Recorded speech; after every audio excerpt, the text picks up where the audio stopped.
जशी श्वासाची गरज असते, काळाकुट्ट अंधारात प्रकाशाची गरज असते. नाक तोंड बंद केल्यावरती जशी श्वासाची गरज असते, काळाकुट्ट अंधारात प्रकाशाची गरज असते. रक्तामध्ये, शरीरामध्ये रक्त वाहण्याची गरज असते. तडफडणाऱ्या जीवाला पाण्याची गरज असते. झोपडीमध्ये एका चुलीची गरज असते, तशी प्रत्येकाच्या आयुष्यात एका मुलीची गरज असते. प्रत्येकाच्या आयुष्यात एका मुलीची गरज असते. ब्रँडेड रंगाच्या ब्रँडेड कपड्याच्या आत, ब्रँडेड रंगाच्या ब्रँडेड कपड्याच्या आत देह नागवाच असतो. ब्रँडेड रंगाच्या ब्रँडेड कपड्याच्या आत देह नागवाच असतो. अरे मराठी माणसाच्या रक्तात कोणताही असू द्या, हृदयात फक्त भगवाच असतो. पण हा भगवा कोणत्या जातीचा, कोणत्या पंथाचा, कोणत्या धर्माचा, कोणत्या पक्षाचा नाही, तर हा भगवा आहे तथागत सिद्धार्थ गौतम बुद्ध यांच्या चिवराचा रंग.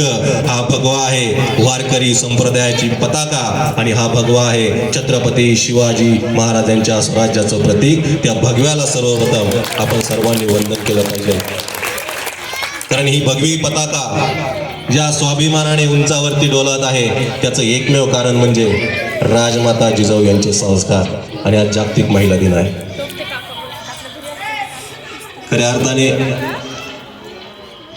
आज हा जो कार्यक्रम या ठिकाणी होत आहे, तो कार्यक्रम एकता एज्युकेशन सोसायटीच्या माध्यमातून होतोय. खऱ्या अर्थाने असे कार्यक्रम प्रत्येक चौकात, प्रत्येक सोसायटीमध्ये झाले पाहिजे, कारण ही काळाची गरज आहे. बऱ्याच ठिकाणी कार्यक्रम करत असताना अनेक वेगवेगळे अनुभव येत असतात, परंतु या ठिकाणी मी आवर्जून एक माझं निरीक्षण मांडतोय की बऱ्याच ठिकाणी मला हे बोलताना किंवा बोलण्याची संधी मिळत नाही. आज या ठिकाणी ही संधी मिळते की ज्या संघटनेमध्ये, ज्या पक्षामध्ये, ज्या कार्यक्रमामध्ये महिलांची संख्या जास्त असते, समजून जायचं की तिथलं नेतृत्व लायक असतं.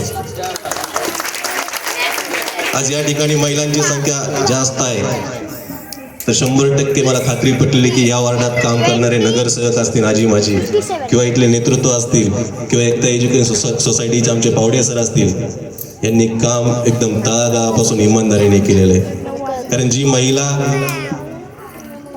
आपल्या घराचा वेळ, आता हा स्वयंपाकाचा वेळ आहे, आणि इतका महत्त्वाचा वेळ जर ते महिला एखाद्या कार्यक्रमासाठी देत असेल, तर नक्कीच त्या महिलेचं मन या ठिकाणी गुंतलेलं आहे. या ठिकाणी ती मनापासून थांबलेली आहे, कारण इथल्या माणसांवरती त्या महिलेचा विश्वास आहे. एक वेगळी कविता सादर करतोय, आई बापाच्या घामावर. कविता अशी आहे, गुलाबी थंडीत चांदण्या रात्री, गुलाबी थंडीत चांदण्या रात्री मऊ मखमली गादीवरती झोपून, गुलाबी थंडीत चांदण्या रात्री मऊ मखमली गादीवरती झोपून आपण पाहिलेल्या आपल्या पक्क्या घराचं स्वप्न मला कच्चं वाटू लागलं. आपण पाहिलेल्या आपल्या पक्क्या घराचं स्वप्न मला कच्चं वाटू लागलं, जेव्हा माझी आई म्हणाली, पोरा, सिमेंट कॉन्क्रीटच्या 4 भिंती म्हणजे घर नसतं रे, मनाची मजबूत नाती म्हणजे घर असतं. एकदा ती लाड लाड माझ्या कानात म्हणाली की गावाकडच्या भेंड्या मातीच्या घरात आणि पडीक पडलेल्या रानात तुझा जीव का अडकलाय. एकदा ती लाड लाड माझ्या कानात म्हणाली की गावाकडच्या पडीक पडलेल्या रानात आणि भेंड्या मातीच्या घरात तुझा जीव का अडकलाय, आपण ते विकून टाकू आणि शहरात एखादा 1 BHK घेऊ. अगं पण वेडे, माझी आई म्हणते, आयुष्याचा खेळ कसा नव्या नवरीच्या मेहंदीसारखा आणि नवरदेवाच्या पानाच्या विड्यासारखा रंगला पाहिजे. आयुष्याच्या कोणत्याही टप्प्यावरती बंगला बांधता येतो, पण संसार करण्यासाठी बंगला नाही.